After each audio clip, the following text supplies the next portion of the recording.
These are my top 5 favorite updates that DaVinci Resolve 20.2 has. There's a lot more than 5, but these are the ones that I will be using mostly. Number 1 is my most favorite, and that is the ability to use ProRes RAW. With the Blackmagic camera app, depending on which version of the phone you're on, it will record ProRes RAW.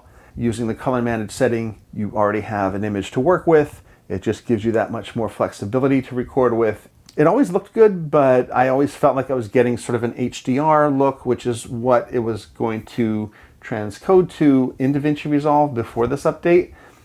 Maybe I'm not 100% hitting the nail on the head there, but it had an HDR type of look to it, which didn't always match what I was doing on my Blackmagic or Lumix or even the DJI camera. Even just for the few videos that I've done since this update, it's a noticeable difference in the color and the way that it looks. That's a big plus.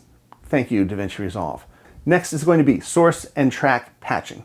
This is available on the free version. Let's take a look at what it looked like before. It now looks like this. So the blue is your source. The red is your timeline. You have your source file on the left, your timeline on the right. You can click on the blue, make the edits within that timeline, and decide if you're going to append, drag, copy and paste in. What it also allows you to do is if you want to move that video track to another layer, you can drag the blue one and assign that source video to another track. This leads us to the next update, which is also in the free version. That is the sync lock ripple edit. So in the past, if you wanted to do a ripple edit, when you do the ripple edit, what happens is it pushes all the video tracks out. And if you have one long music track synced to that, it's going to take your timeline off. With the new update, it will create a cut in your audio track so that the music and everything is synced, and then I can patch from there. This could be handy if you have matching audio from other cameras in there. It prevents it from becoming off sync. Let's say you don't want to do that. Disable the sync lock icon, and that will allow the ripple edit to work like it used to. The next update, which is for the studio version only, is the ripple delete silence. What that's going to do is if you have a long interview clip or a podcast and you have moments of silence in between, the editor will recognize that silence, show you where it is, and make cuts to both the audio and video. In order to do that, select your clip, go to Clip, Audio Operations, and select Ripple Delete Silence. Expand the timeline and look at the sections that it's going to edit. It's not going to edit it until you tell it to, because you have the option to trim the threshold, the pre-head, and the post-tail. Once you are happy with the way that you set the threshold and the pre and the post head and tail, hit OK, and it creates this cut for you.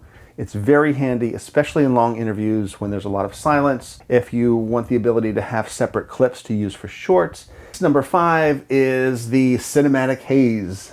This is something where you don't have to go into Fusion to add this look. You can do it right from the color page. This is also a studio only function. Add the cinematic haze to your clip. Select a few things like stronger on background objects, the depth map.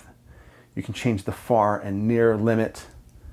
Now there is something to consider with this because it will make the haze move. So if it's a static shot, you're good to go. If there's movement in there, what you're going to need to do is keyframe the haze to something that's moving within your frame.